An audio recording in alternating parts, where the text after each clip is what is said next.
rabaa inaan la hadlo waalidiinta reer Nairobi. Waalidow ilmaha aa wareeriseen oo maskaxda aa ka daaliseen oo culayska iyo pressureka isa tabartu ahayn aa saaraysan ka daaya. Please and please. Ilmaha yararka ah oo ka yar 12 sano ka yar waxaan idinkula talinayaa in aad diiniyan aad kula dadaashaan quraankii iyo diintii iyo caqiidadii iyo wax badan oo ku saabsan inaad kasoo dhistaan oo foundationkiisa aad adkeysaan si ay u noqdaan ilmahaas ilma wax badan fahmay oo diintoodan wax badan ka fahmay si ay u noqdaan oo diintoodan ay jeclaadaan. Laakiin waxyaabaha hadda dhaco oo jahwareerka ah oo aad waalidiintii ilmaha ay ugu dhibaateena waxaa ka mid ah cunugii asoo 4 jir 5 jir in school iyo maadi lagu bilaabo at the same time dugsigii ama madrasadiina ka daba tuur ay noqoto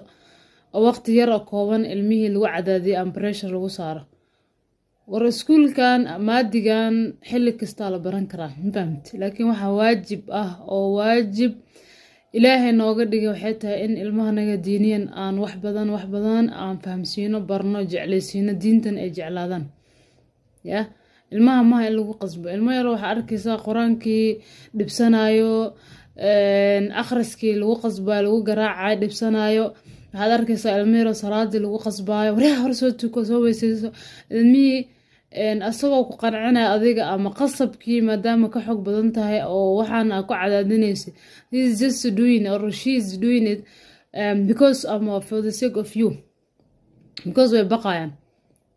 waxaas waa qalad ilmaha waa inaad diinta fahamsiinaa jeclaysiinaa iyaga ay ka timaada salaada iyaga tukadaan quraanka iyaga akhristaan dugsiga iyaga aadaan aan loo sheegin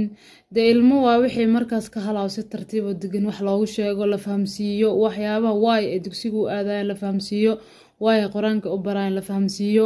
way ay salaad u tukanayaan la fahamsiiyo way Ilaahay inay uga baqaan ama uga cabsadaan ay tahay in la fahamsiiyo way Ilaahay uu waxaan oo dhan uu noogu sheegay waxaas oo dhan in la fahamsiiyo bay u baahan yihiin ilmaha yararka laakiin ma baahna ABCD iyo English iyo Swahili inay bartaan no anytime baran karaan homeschooling ilmahaas loo sameyn karaa waxaa loo sameyn karaa tuition sida u taqaanaan ama homeschooling is the best so marka ilmahan awaasheen oo baska inta saartaan 10 saacadood iyo 12 saacadood